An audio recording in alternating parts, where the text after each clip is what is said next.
있습니다.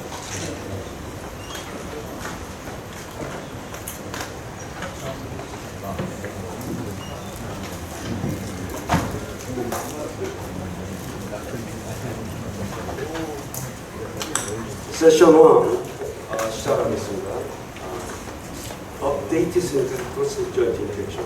시작하기 전에 저는 호성 전주병원에 근무하는 박민영씨이고요. 저의 코치는 연세의대 아주 유명하시던 유석 교수님입니다. 그리고 멀리 여기까지 와주신 김영우 교수님께 감사드립니다. 시작하겠습니다.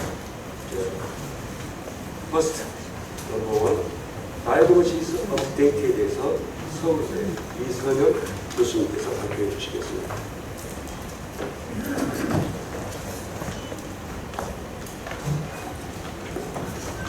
네, 소개 말씀 감사드립니다. 주 세션의 첫 발표를 맡게 되어 영광을 생각하고 말씀드리도록 하겠습니다.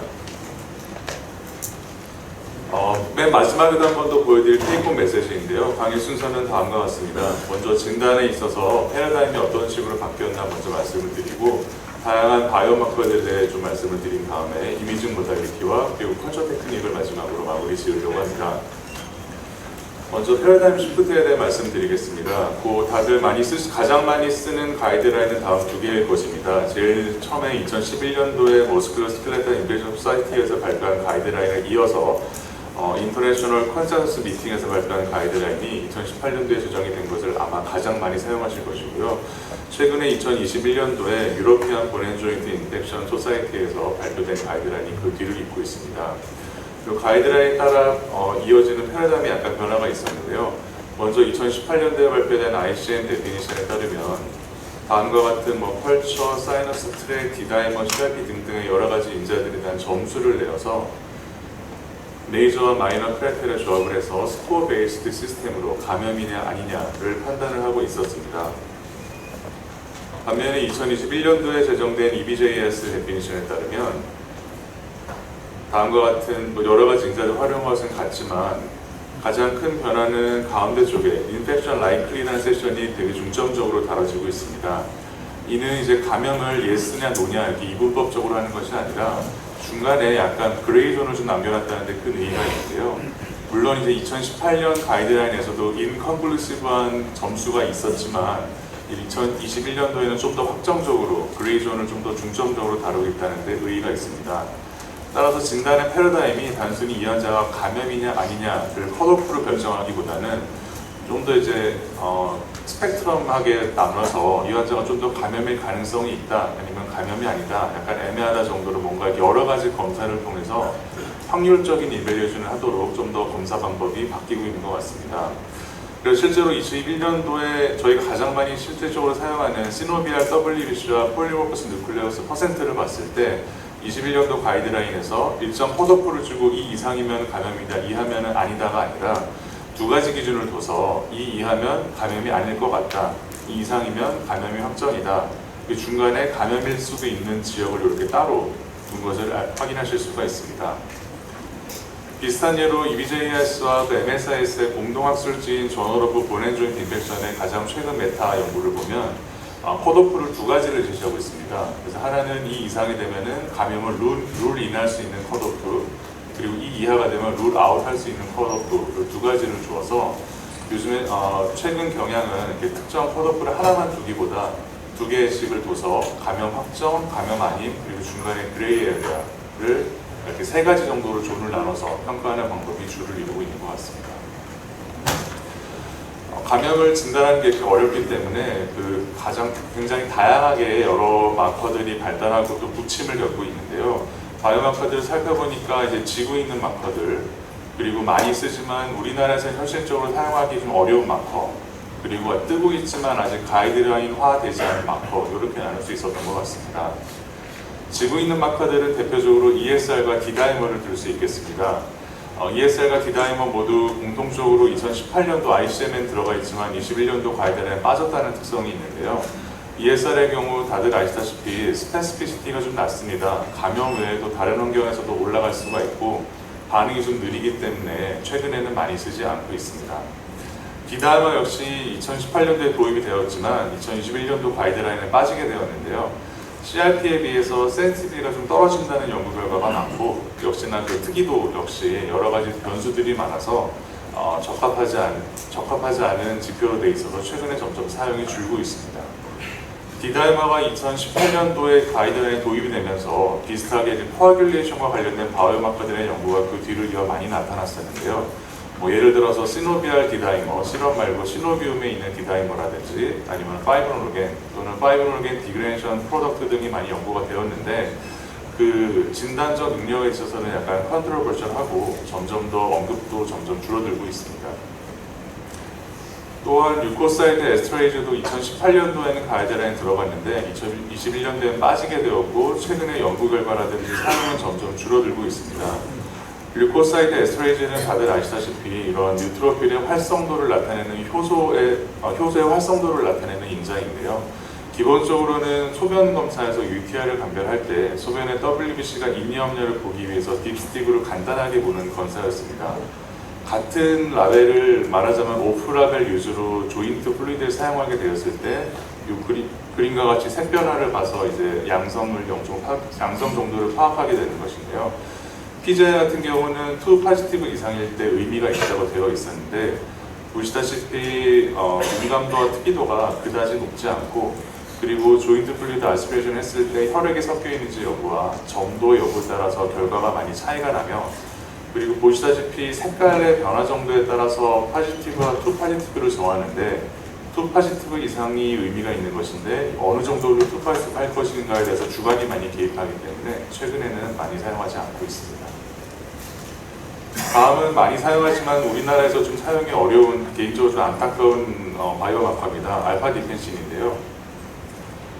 양쪽 가이드라인에 모두 다 들어가 있습니다. 알파 디펜신은 그 뉴트로필 그래듈이 분비하는 항균 펩타이드의 일종입니다. 그래서 밑에 보시면 검사 방법이 두 가지 있는데 둘 다 되게 준수한 민감도와 특이도를 보이고 있고 그 안티바이오틱 노출에도 좀 더 연관 없이 검출이 되기 때문에 감염이 의심이 될 때 알파 디펜신이 포지티브면은 좀 더 확정적으로 진단할 수 있는 어떤 확정호의 보조도구로서 많이 쓰이고 있습니다. 검출 방법은 두 가지가 있습니다. 엘라이자 방법이 있고 라테럴 플로우 테스트가 있는데요.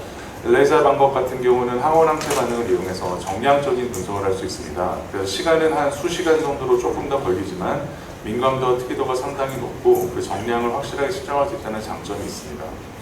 라테럴 플로우 테스트는 코로나 때 많이 봐서 익숙하신 신속 항원 항체 반응 검사인데요. 그림과 같이 키트를 이용해서 이쪽에 시노비알 플루이드를 떨어뜨리면 컨트롤에 비교해서 포지티브인가 아닌가를 나타내주는 검사입니다. 한 10분 정도로 굉장히 빠르게 검사 결과를 알 수 있는 반면에 다소 약간 민감도와 특이도는 엘레자에 비해서 약간 떨어집니다. 외국에서는 주로 이런 라테럴 플로우 테스트를 저희가 마치 수로장에서 프로준 보듯이 하는 것 같습니다. 그래서 인트로피에서 조인트 플루이드를 채취해서 키트에 떨어뜨린 다음에 반응을 봐서 이제 피제 여부를 약간 판단하는 데 도움을 받고 있는 것 같습니다만 우리나라에서는 두 방법 모두 사용이 좀 어렵습니다. 엘레자 같은 경우는 워낙에 드물게 하는 검사이기 때문에 저희 병원도 그렇고 아마 대부분의 병원에서 진단 검사까지 루틴하게 하고 있는 것 같지는 않고요. 그런 경우에 이제 위탁을 하게 되는데 위탁 검사 중에 가장 큰 두 군데가 녹십자 서울의과연구소입니다. 녹십자에는 문의해봤을 때 해당 검사를 진행하고 있지 않다고 하였었고요. 서울의과연구소 같은 경우는 홈페이지에 가니까 그 검사 목록에 올라가는 돼 있는데 보고 기간이 30일입니다. 아마 모아서 한꺼번에 하는 것 같아서 실제 임상에서 도움을 받기는 매우 어렵다고 생각이 됩니다. 라테럴 플로우 테스트 같은 경우는 진머 회사에서 키트가 아예 나와 있습니다. 시노바슈어라는 상품명인데요. 아쉽게도 국내에는 사용 허가가 나지 않아서 진머 본사 측에 문의해봤더니 이제 들여오는 걸 아예 그냥 중단한 상태라고 합니다. 사용하려면 임상 시험 계획 승인을 받은 경우에만 굉장히 제한적으로 사용이 가능한데 허가받지 않은 의료기기로 분류되기 때문에 임상 시험 계획 승인도 쉽지 않아 보입니다. 다음으로는 그 아직 가이드라인에 들어가 있지는 않지만 많이 언급되고 있고 약간 많이 언급되고 있는 마커들입니다.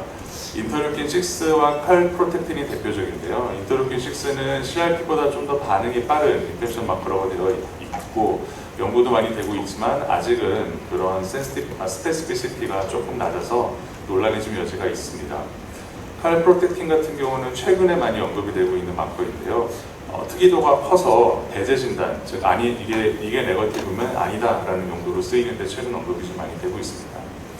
그리고 실험 마커 중에 CRP가 약간 그 특이도가 좀 떨어진다는 점 때문에 최근 연구들을 보면은 다른 지표와 조합해서 그 비율을 통해서 진단을 하고자 하는 노력들이 많이 보이고 있습니다.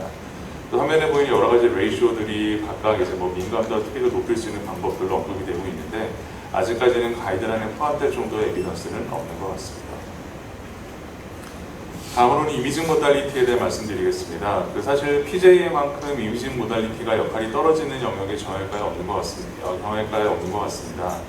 다들 아시다시피 MRI 임플란트가 들어있기 때문에 아티팩트가 생기기 때문인데요. MRI에서 화면에 보시는 바와 같이 다양하게 그런 메탈 이펙트를 감소하기 위한 노력이 들어가고 있는데 촬영하는 시간부터 늘어나고 그림에서 보시다시피 아티팩트를 줄일 수는 있지만 뭔가 진단에 좀 더 도움이 될 만큼 줄이지는 못하고 있어서 아직은 갈 길이 멀다고 생각을 되고 아마 저 같은 경우도 그렇지만 대부분의 선생님들께서 수술을 이미 결정을 하고 난 다음에 어디 추가적인 액세스는 없나, 액세스가 어디까지 있나 또는 사이너스 트랙이 어디를 통해 있나 정도를 파악하는 데 쓰실 것으로 생각이 됩니다. 반면에 핵의학 검사는 조금은 더 도움이 되고 있는 것 같습니다. 2021년도 EBJIS 가이드라인에서 트리페이지 본 스캔 같은 경우에 센시티비티가 높기 때문에 룰아웃 하는 데 도움이 될 수 있다고 하였고 WBC 스캔 같은 경우는 특이도가 높기 때문에 룰인 하는 데 도움이 되는 검사라고 하였습니다. 하지만 이 둘은 단독으로 확신하기에는 아직 조금 부족한 검사이고 뭔가 다른 검사를 보조하는 역할로서 사용할 수 있을 것 같습니다. 그리고 사실 이렇게 복잡하게 할 필요 없이 제일 확증적인 검사는 다들 아시겠지만 컬처입니다. 그냥 컬처가 뭔가 균이 나오면 당연히 균이 있다고 확신할 수가 있는데요. 그래서 컬처 테크닉이 다양하게 여태까지 제시가 되어 왔습니다. 가장 처음으로는 2012년도에 미국 감염내과학회에서 제시한 인트라오피에서 조직을 채취할 때 많이 채취해라. 그리고 배양을 할 때 호기 현기를 같이 하고 그리고 안티바이오틱 트리트먼트를 하기 전에 채취하는 게 좋다라는 것이 거의 골드 스탠다드처럼 되어 있고 지금도 많이 지켜지는 원칙입니다. 2018년도에는 추가적인 개정상 이에 대한 언급은 없었는데요. 21년도에는 비슷하게 5개 이상의 티슈를 채취할 것 그리고 컬처가 안 나왔을 때도 한 2주 정도는 해서 로우 비루던스 패소젠들을 좀 배양을 확률 높여볼 것 등이 제시가 되고 있었고 이 가이드라인과 함께 또 여러 가지 연구에서 이런 검출을 좀 더 높이기 위해서 이 빼낸 임플란트를 소니케이션한 플루이드를 사용하던가 아니면은 컬처 자체를 배제하지 말고 블러드 컬처 같은 게 하면 좀 더 도움이 된다라는 것이 많은 연구들에서 제시가 되고 있었습니다. 하지만 이런 연구들은 대부분 다 인트로피 이미 수술을 결정하고 나서 뭔가 추후 치료 방침을 위해서 패소젠이 뭔가를 알아내기 위해 도움이 되는 것인데요. 사실 저희에게 제일 좀 절실한 것은 수술 전에 이 환자가 감염인지 아닌지를 알 수 있는 방법이 있으면 좀 더 도움이 될 것 같았습니다. 그 반면에 좀 더 찾아보니 최근에 한 2, 3년 사이에 많이 연구가 되는 것이 이런 PCR을 이용한 연구들이었습니다. 대표적으로 멀티플렉스 PCR 시퀀싱 방법과 메타지노믹 넥스트 제너레이션 시퀀싱, NGS라고 불리는 방법이 언급이 많이 되고 있었는데요. 개념적으로 좀 말씀드리면 멀티플렉스 PCR 시퀀싱 같은 경우는 미리 PJI를 일으키는 많은 균들의 대표적인 균들의 프라이머를 집어넣어서 시퀀싱을 해서 만약에 그 균이 들어가 있다면 증폭이 될 것이기에 어떤 균이 증폭이 되어 있나를 빠르게 알아볼 수 있는 방법입니다. 그래서 빠르게는 수시간, 길어도 하루 내에는 결과가 나오는 것이고요. 포함되어 있는 균이 매우 적어도 검출할 수 있다는 장점이 있습니다. 하지만 단점으로는 컨타민이 됐을 때도 똑같이 증폭이 돼서 검출이 되기 때문에 이게 과연 컨타민이 아니냐를 결정해야 되는 문제가 있고 미리 이제 정해놓은 패소젠의 프라이머만 사용하기 때문에 대표적인 균들에 대해서만 검출할 수 있고 이게 만약에 좀 희귀한 균이거나 잘 감염되지 않는 균일 때는 검출할 수 없다는 단점이 있겠습니다. 두 번째 방법은 메타지노믹 NGS인데요. 이는 균이 몸 안에 들어왔을 때 균의 어떤 파티클 같이 이런 마이크로 셀 프리한 DNA들이 떠다니게 되는데 그 채취한 검체에 있는 모든 DNA와 RNA 시퀀스를 다 증폭을 시킨 다음에 그 안에서 사람에서 유래된 DNA, RNA 시퀀스를 다 제거를 하고 남은 시퀀스 중에서 균과 관련된 시퀀스가 있는지를 찾아내는 방법입니다. 좀 복잡하기 때문에 며칠 걸리긴 하지만 조금이라도 남아있는 균들을 좀 더 쉽게 확정적으로 검출할 수 있다는 장점이 있습니다. 단점으로는 당연하게 비용이 비싸고 마찬가지로 컷탐이 됐을 때도 검출이 다 되기 때문에 이에 대한 해석이 좀 필요하고요. 그리고 아직은 좀 표준화가 덜 된 검사 방법이라고 하겠습니다. 이런 방법들이 좀 발전을 해서 드라이탭 내지는 거의 드라이탭에 가까운 조그만 검체를 얻었을 때에도 수술 전에 뭔가 확정적으로 컬처 결과가 나올 수 있기를 희망합니다. 최근 한 1, 2년 사이에 연구 결과들이 좀 나오고 있었습니다. 그래서 진단 방법에 있어 패러다임 시프트에 대해 말씀을 드렸고 여러 가지 바이오마커들에 대해 간단히 소개를 드렸으며 이미징 모달리티는 아직 갈 길이 멀다라는 말씀을 드리고 컬처 테크닉의 최근 좀 발전 사항에 대해서 말씀을 드렸습니다. 발표를 마치도록 하겠습니다. 감사합니다. 수고하셨습니다. 토론은 모든 발표가 끝난 뒤에 하시도록 하겠습니다. 두 번째 타이틀 리스크 팩터스 앤드 옵티미제이션에서 동아의대 김현준 교수님께서 발표해 주시겠습니다. 네, 소리 감사합니다. 동아대 김현준입니다. 저는 오늘 페리프로스테틱 조인트 인펙션 PGI의 리스크 팩터들과 옵티마이제이션에 대하여 발표하도록 하겠습니다. 혹시 이 영화 시리즈 보신 교수님 계십니까? 오늘까지 꾸준히 나오는 공포물 영화로 이제 정해진 운명의 죽음을 피하게 되면 또 다른 일이 생겨가 결국에 죽음을 맞게 되는 내용의 B급 감성 영화입니다. 등장인물들은 어떻게든 리스크 팩터를 제거하고자 하지만 대부분 실패하게 됩니다. PGI는 피할 수 없는 운명처럼 느껴질 때가 있습니다. 2024년도 JBJS 논문으로 PGI와 모탈리티의 연관성에 대하여 분석하였습니다. 여기에서는 수술 후 1년 이내에 PGI가 있는 그룹의 10년 내 사망률이 없는 그룹에 비해 5배 이상 높다고 하였습니다. 그리고 이는 꾸준히 증가하는 모양입니다. PGI와 관련된 리스크 팩터들은 환자와 관련된 팩터들과 수술, 병원과 관련된 인자들이 있을 수 있으며 이런 리스크 팩터들 중 조율이 가능한 인자들을 관리하는 것이 PGI 발생을 줄일 수 있다고 하였습니다. 이 논문에서는 스모킹, BMI, DM, 디프레션, 스테로이드 사용 병력, RA하고 이전 관절 수술 병력이 PGI 발생과 연관이 있다고 하였습니다. AAOS에서는 2019년도에 PGI 진단과 예방과 관련된 가이드라인을 발표했습니다. 토탈 조인트 아소플라스티에 앞서 시행된 인트라 아티큘라 인젝션은 PGI 발생과 타임 디펜던트한 연관성을 가진다고 하였습니다. 비만은 연관성이 상당히 있으며 다음의 인자들이 하나 이상 있을 때 위험성이 증가한다고 하였습니다. 나이, 치매, 치과위생 상태, 그다음에 정상이 없는 박테리유리아 등의 지금 보시는 D 항목에 있는 경우에는 연관성이 불명확하다고 하였습니다. 2024년도에는 치과치료와 PGI와의 연관성에 대하여 업데이트가 이루어졌습니다. 무릎이나 고관절의 인공관절 수술을 시행한 사람이 치과치료를 받기에 앞서 전신적 예방적 항생제를 루틴으로 사용하는 것은 리스크를 줄이지 못한다고 하였고 치과 시술 이후에 인공관절 수술을 연기할지 인공관절 수술 후에 치과 시술을 연기할지의 여부는 박테리데미아의 리스크, 침습적 외과 술기의 리스크, 그리고 액티브 덴탈 인펙션 유무에 맞춰서 고려해야 한다고 하였으나 컨센서스는 현재 약한 것 같습니다. 유로피안 컨센서스와 관련된 2022년도 논문으로 PGI와 관련된 리스크 팩터들에 대한 의견이 테이블에 정리가 되어 있습니다. 그 내용을 보시면 멀티디스플린 어프로치로 많은 팩터의 도움을 받아서 협업을 해야 하며 교정이 가능한 리스크 팩터들은 반드시 최적화가 되어야 합니다. 환자 교육 및 정보 제공이 중요하며 각 개인에 맞춘 관리가 필요하며 입원 전부터 피부 위생에 신경을 써야 합니다. 이 논문에서 소개하는 사이트입니다. 여기 들어가 보시면 각 환자의 리스크 팩터들을 입력하도록 되어 있습니다. BMI 6 입력하고 나면 다음에 이제 인슈어런스, 스모킹, 드러그 어뷰즈 등을 입력을 하게 되고 그 다음에는 이제 어떤 리비전 등의 수술을 할 건지 등의 여부와 이전에 수술을 했는지 등과 그다음에 코모비디티를 하나씩 클릭하게 되면 이제 최종적으로 이렇게 입력이 된 다음에 리스크가 계산이 되게 됩니다. 환자분들께 수치로 설명하기에는 좋은 것 같습니다.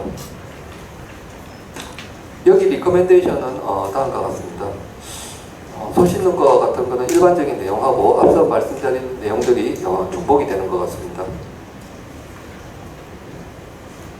2021 옵티마이제이션으로 이제 검색을 하다 보니까 이전에 백성원 교수님이 발표하신 논문이 있었습니다. 교수님은 유튜브에 힙한 이야기를 하는 교수도 나와 있었습니다. 이 논문에서는 예방이 제일 중요하며 리스크 팩터들을 잘 찾아서 최적화시키는 전략이 시행되어야 한다고 했습니다. 데모그래피를 보시면 남자, 저소득층이 관련이 있으며 저소득층에서는 영양, 흡연 문제, 관련 다른 동반 질환이 있는 경우가 많았습니다. 연관성 있는 동반 질환들은 다음과 같습니다.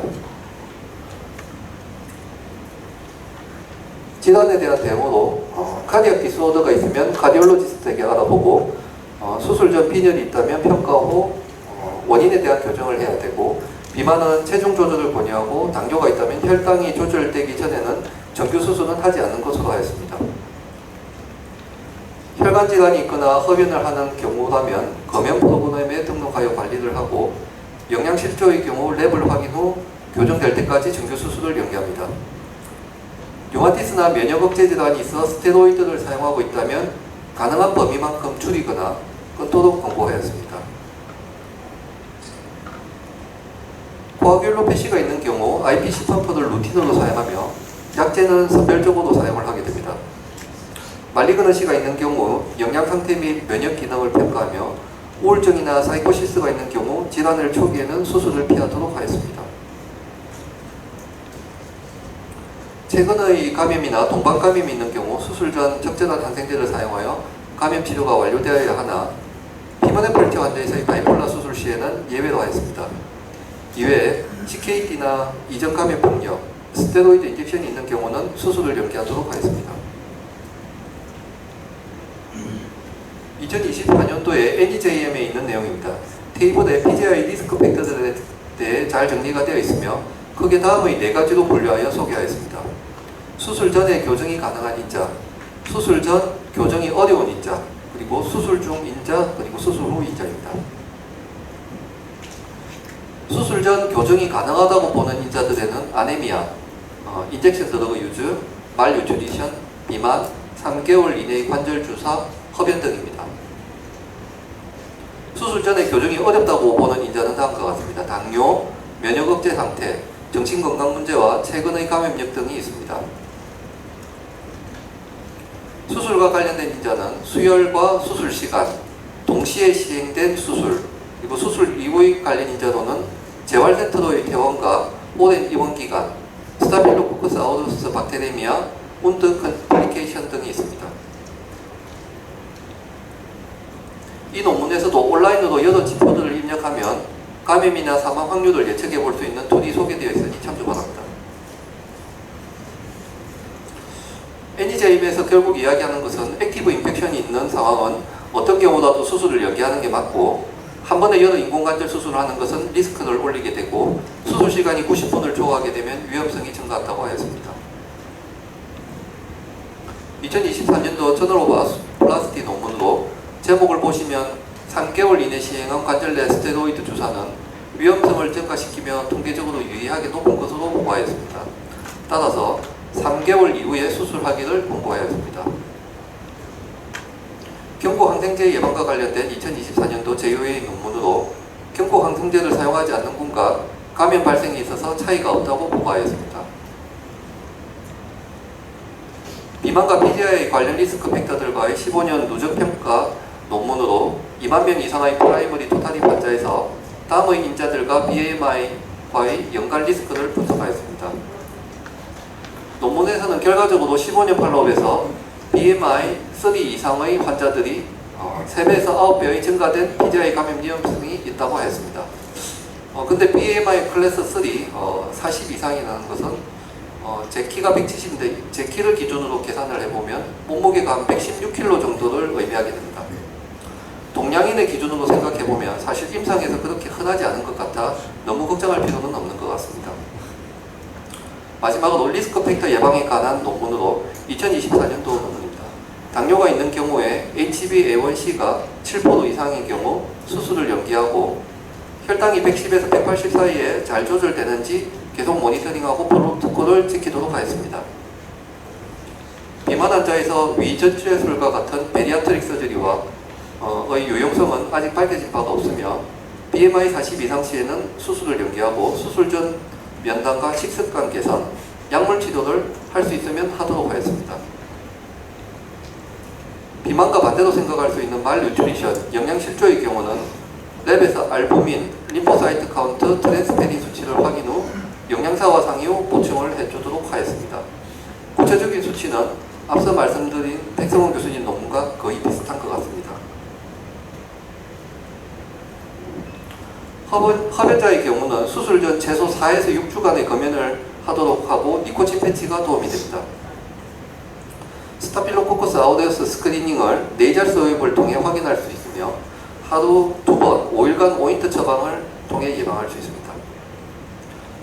염증성 관절 질환이 있는 경우는 더마드, 스테로이드 처방을 확인을 해야 됩니다. 전통적인 더마드 처방은 보통 수술 전에 끊을 필요는 없지만 아직 컨센서스는 확립되지 않아 내과에 확인하는 것이 좋겠습니다. 리스크 팩터를 잘 확인 후에 옵티마이제이션을 이뤄서 어떻게든 PGI를 피할 수 있도록 하겠습니다. 경청해 주셔서 감사합니다. 수고하셨습니다. 세 번째, 디시전 메이킹 트리트먼트에 대해서 조승환 교수님께서 아까 투표 네, 소개 감사드립니다. 자, 모두 핸드폰 카메라를 잠깐 꺼내주셔서 감사드리겠습니다. 네, QR코드 한번 찍어서 투표 한번 해보고자 하는데요. 자, 크로닉 PGI일 때 여러분께서 선언하는 치료 방법은 어떻게 되시나요? 크로닉 PGI의 정의는 이제 본인이 생각하시는 그런 정의를 생각하시면 될 것 같고요. 1번 항생제 옹리, 2번 대역, 3번 원스테이지, 4번 투스테이지, 5번 아웃습니다. 누르시고 치면은 여기 11분이 투표를 하셨는데 투스테이지가 가장 많은 것 같고요. 안 돼요. 안 돼요. 연결이 안 돼요. 아, 네, 알겠습니다. 네, 현재 32분이 참석해 주셨는데요. 크로닉 PGI일 때, 투 스테이지를 거의 90% 이상 하시는 것 같습니다. 그리고 드물게 원 스테이지, 항생제만 사용하시는 분도 계시고, 대여도 하시는 분이 있겠습니다. 하나가 더 있는데요. 다음 슬라이드 있어요. 네, 다음은 어큐트 PGI입니다. 선호하시는 치료 방법 한번 부탁드리겠습니다. 네, 마찬가지로, 네, 어큐트 PGI는 대여가 훨씬 더 많으신 것 같습니다. 대여가 한 80%, 그리고 원 스테이지와 투 스테이지가 한 70%, 항생제만 사용하시는 분들도 있는 것 같고요. 네, 이상 감사합니다. 네, 그럼 이런 내용을 토대로 발표 시작하도록 하겠습니다.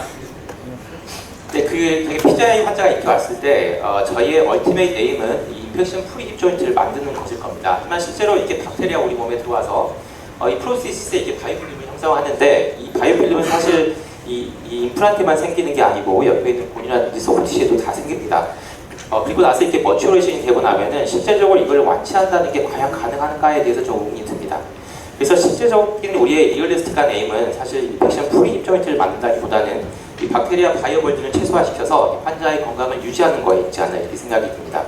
실제로 이 MSIS에서는 2019년도에 이 PGI 치료 후의 성공에 대해서 정의한 데 있어서 이게 티어 1 같은 경우에는 인펙션 컨트롤이 항생제 없이 되는 경우, 하지만 이 티어 2 같은 경우에는 항생제의 서프레시브 안티바이오틱 테라피를 해서 그걸 같이 함으로써 인펙션 컨트롤이 되는 경우 이렇게 정의를 하였습니다.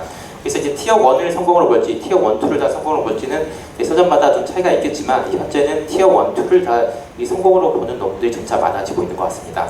자, 그런 의미에서 이제 우리가 어떤 치료를 선택해야 될지 보면요, 주로 3가지 팩터가 여러 논문에서 제시가 되고 있습니다. 1번 디지스 네이처인데 이거는 잘 아시다시피 어큐트냐 크로닉이냐, 그리고 이제 패스토전이 뭐냐 이 정도 되겠고요. 호스트 팩터는 이 소프트 티슈라든지 본의 상태, 그리고 환자의 제너럴 컨디션이 들어가겠습니다. 임플란트 팩터는 임플란트가 스테이블한지 여부가 되겠는데요. 임플란트 팩터는 비교적 명확한 것 같습니다. 이제 언스테이블 하면 제거를 해야겠죠. 그래서 이제 치료를 보면 이제 항생제가 있고 서지컬 인터벤션이 있습니다. 서지컬 인터벤션은 임플란트를 리텐션 시키는 방법과 리무벌 시키는 방법. 리텐션 시키는 방법은 앞서 언급했다시피 대어가 대부분이고요. 임플란트 리무벌 하는 경우는 원 스테이지와 투 스테이지가 있는데 투 스테이지를 대부분 선생님들께서 골드 스탠다드로 생각하시고 치료하시는 것 같습니다. 근데 여기에 훨씬 더 많이 나왔습니다. 이제 파셜 스테이지, 파셜 리비전도 있고요. 대어도 이제 더블 대어, 트리플 대어, 이렇게 멀티플 대어가 나오고 있고, 원 스테이지 같은 경우는 굉장히 와이드 리섹션하고 투머 프로테시스 사용하는 이런 방법도 제시가 되고 있고요. 최근에는 이 1.5 스테이지가 굉장히 많은 각광을 받고 있는 것 같습니다. 하지만 여전히 저희가 가장 많이 사용하는 것은 항생제, 대어, 원 스테이지, 투 스테이지인 것 같아서요. 이거에 대해서 좀 많이 논의를 드리도록 하겠습니다. 먼저 항생제입니다. 이때 PGI가 의심이 되면은 일단 쇼텀으로 제가 이제 컨벤셔널한 항생제를 사용한다든지 또 저희가 자주 사용하는 방코마이신 그리고 또 바이오필름을 페네트레이션 시킬 수 있다고 알려져 있는 항생제 같은 것들을 조합해서 사용하는 경우가 많습니다. 그리고 최근에는 이쪽에 항생제를 지속적으로 넣어주면 어떨까 이런 의미에서 컨티뉴어스 로컬 엔티바이오틱 퍼퓨전 클랩이라고 하는데요. 근데 이런 것들을 시도를 하고 있는데 아직까지 이게 명확하게 효과가 있는지는 좀 모호한 것 같습니다. 여전히 이 항생제들이 박테리아 바이오필름을 완전히 제거시킨다는 거에 대해서 명확한 근거는 없기 때문에요. 이거는 아직은 좀 제한적으로 사용을 해야 될 것 같고요. 결국 항생제를 사용한다는 것은 이 서프레시브 안티바이오틱 트리트먼트의 형식으로 사용한다고 봐야 될 것 같습니다. 이거의 성공률은 이 논문마다 다르지만 23에서 90%까지 굉장히 광범위하게 보고가 되고 있는데 또 이제 어드버스 이펙트가 굉장히 높게 나타나는 걸 알려져 있습니다. 그리고 이제 데피니티브 트리트먼트가 아니기 때문에 항상 좀 문제가 있는 것 같습니다.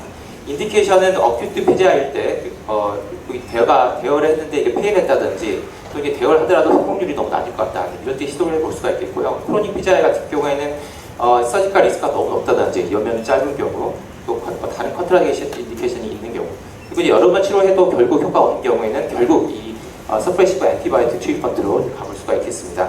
여러 가지 이제 푸어 아웃컴을 제시하는 이런 팩터들이 있기 때문에요. 이제 그램파스티브 칸디다 슈도모나스는 서프레시브 안티바이오틱 트리트먼트에 안 좋은 곳을 되어져 있는데 대부분 저희 환자들이 이런 균에 노출되어 있기 때문에 많은 환자에서 좀 도움이 안 될 확률도 있습니다.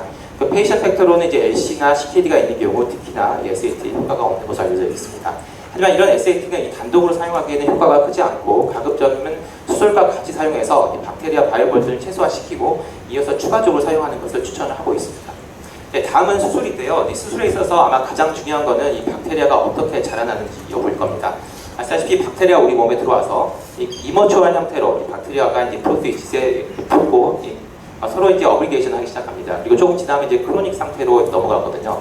근데 초기 상태 같은 경우는 제가 항생제를 사용해 볼 수가 있고 조금 이렇게 이머추얼 상태에서는 어느 정도 피지컬리 리무브를 하는 게 가능합니다. SB 이리게이션을 한다든지 스크러빙을 하면 어느 정도 제거가 가능합니다. 하지만 이렇게 머추어레이션이 돼버리면은 그때부터는 이렇게 메커니컬하게 리무브하는 게 좀 어렵기 때문에 와이드 리섹션을 하든지 아니면 아예 임플란트를 드러내는 것이 필요할 것 같습니다. 그런 의미에서 IND는 이 정도 스테이지에서 사용해 볼 수가 있을 것 같고 임플란트 리무벌하고 리비전하는 것은 이제 이 정도 스테이지에서 사용해 볼 수가 있을 것 같습니다. 네, 첫 번째 대어입니다. 대어는 그동안 아주 명확하게 이제 어떻게 해라, 언제 해라 이런 것들이 좀 정리가 되지는 않았던 것 같은데요. 이번에 2025년도에 유로피안 보넨 조인트 인펙션 소사이티에서 포지션 페이퍼가 이제 나왔습니다. 여기서 특히 이제 중요하게 이야기했던 게 시기의 문제인데요. 이 대어가 이제 성공을 할 수 있는 시기는 이제 어큐트 인펙션일 때, 그리고 어큐트 인펙션은 수술 후 한 달, 그리고 증상이 발생하고 3주 이내로 이렇게 정의를 하였습니다. 단지 이 유로피안 EBJISS는 이 대어를 정의를 할 때 단순히 이게 서로 대보리만 이리게이션뿐만 아니라 이게 모듈랄 컴포넌트는 전부 다 제거하고 바꾸는 것을 추천하였습니다. 예를 들자면 바이폴라스를 하고 이걸 치료한다면은 사실상 파셜 스테이지 리비전이 되는 게 되겠습니다.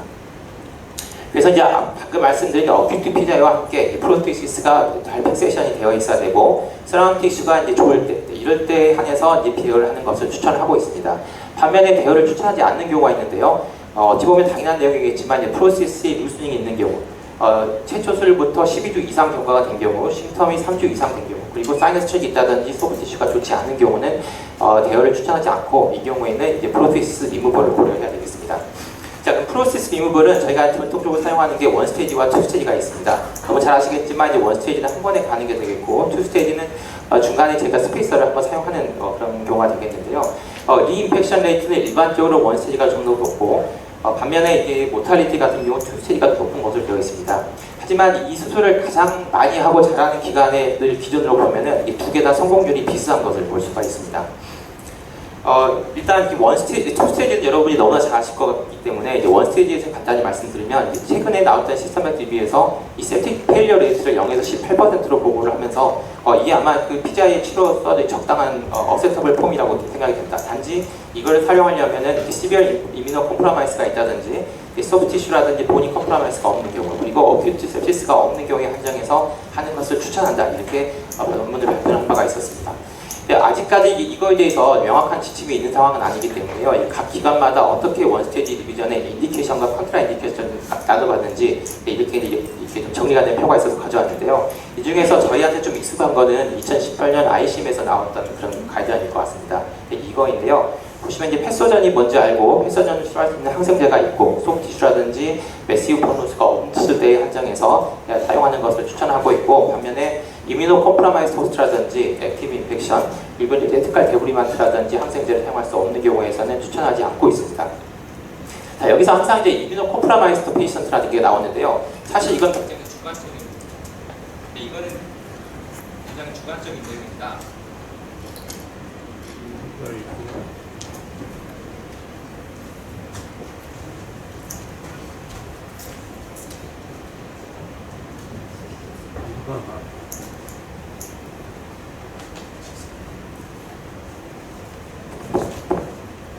네, 죄송합니다. 네, 죄송합니다. 이 굉장히 주관적인 내용입니다. 하지만 이제 이거를 어떻게 정의하는지 여러 논문을 찾아봤더니 이게 가장 많이 사용한 게 맥펄슨 스테이징이라고 1999년도에 토탈리 아스플라스틱 인펙션일 때 나왔던 그레이드를 가장 많이 사용하고 있는데요. 여기서 보시다시피 이제 컴프라마이즈 되는 팩터가 이제 하나도 없을 경우를 A, 한두 개 정도 있는 경우를 B, 그리고 여러 개 있는 경우를 C로 구분을 하고 아예 없는 경우에는 원 스테이지 적당하고 한두 개 있는 경우는 해볼 수도 있고 C 같은 경우는 하지 말라 이렇게 얘기를 하고 있습니다.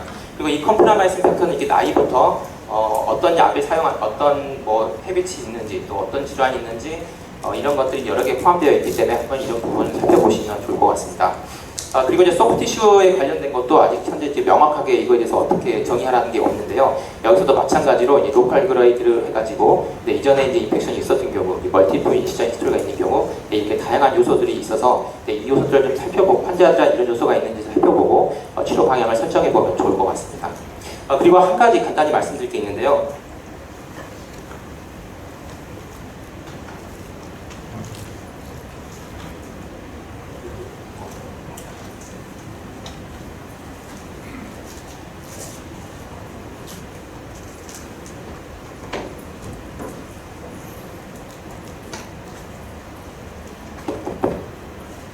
네, 죄송합니다.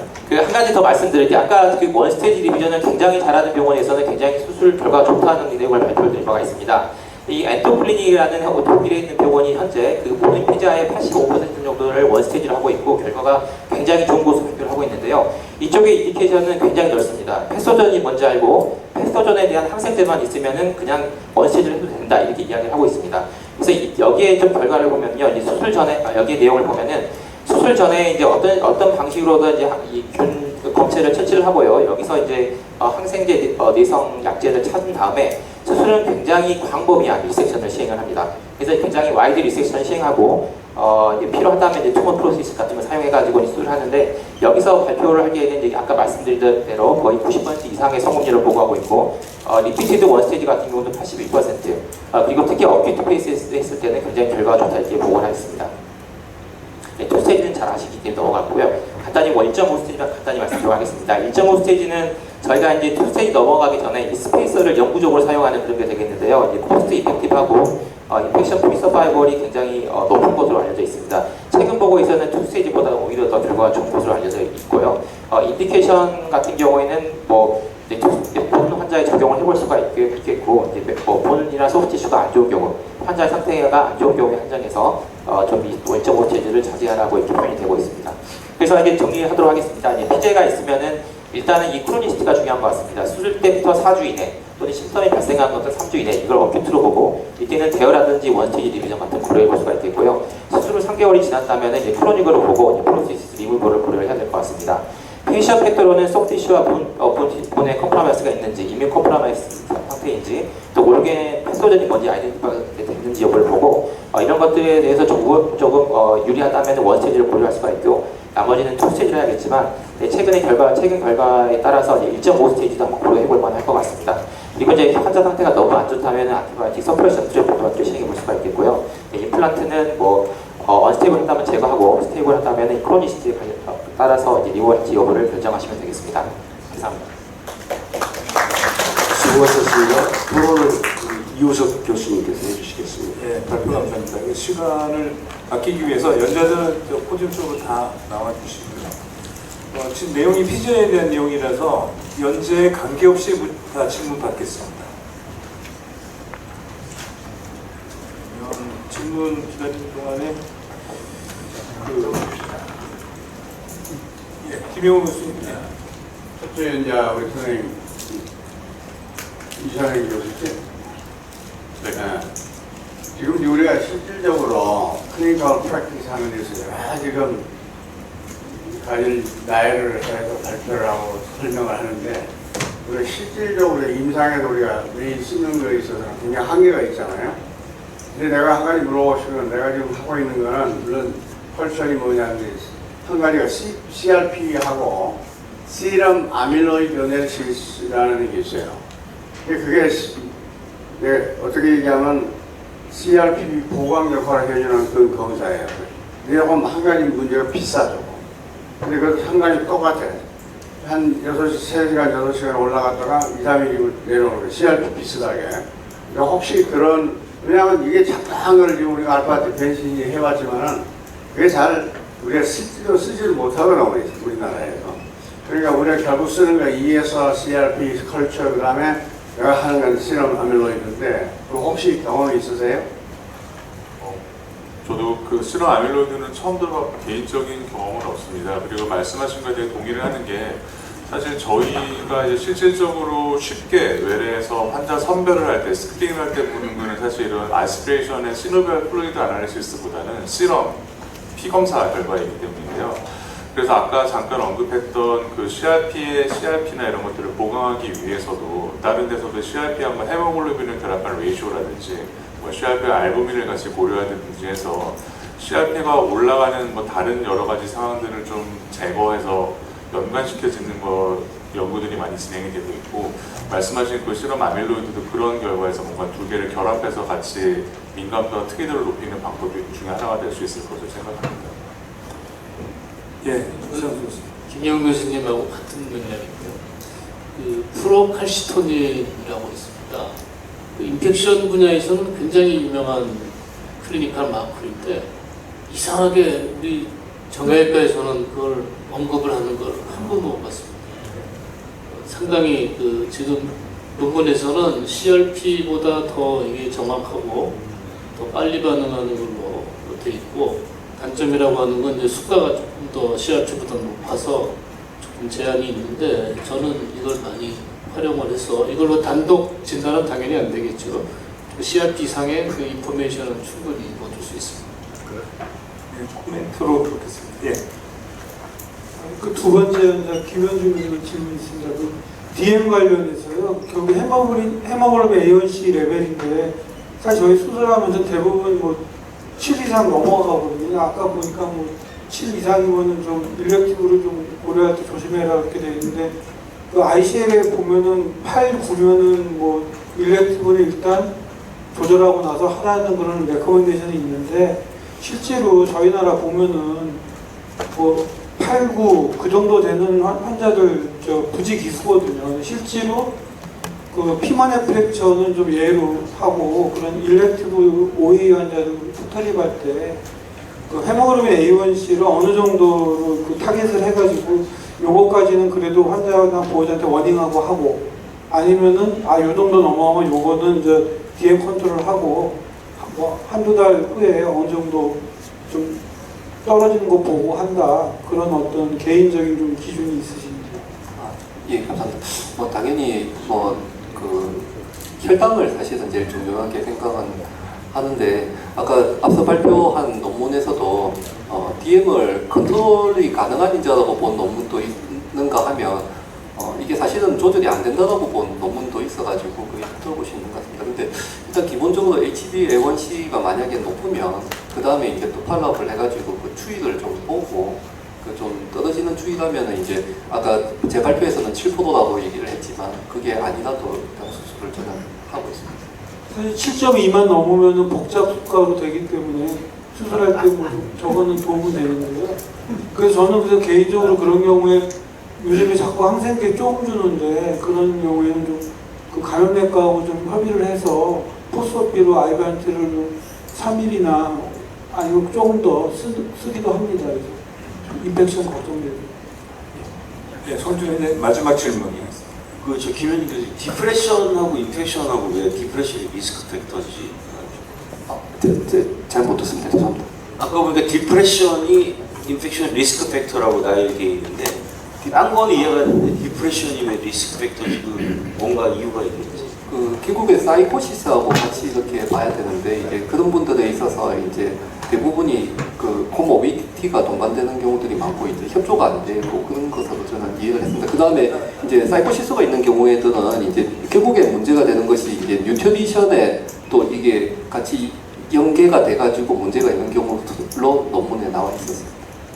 선생님 가만히 계시고 국가가 사이먼테니어스 바이러터로 도를 해할 때 인펙션 레이시 많은 크라이테리아 하나 있는데 그거는 아마 서양 사람들 기준으로 될 거예요. 내가 내가 바이러터로 사이먼테니어스, 스테이거드 바이러터로 사이먼테니어스, 스테이거드 말은 일주일 간격으로 그다음에 스테이지 바이러터로 사이먼테니어스 인펙션 레이시가 하나도 차이가 없고 그다음 실질적으로 내가 루틴으로 이건 희비건 양쪽을 한꺼번에 하는데 양쪽을 다 근데 인펙션 레이트는 차이가 없어요.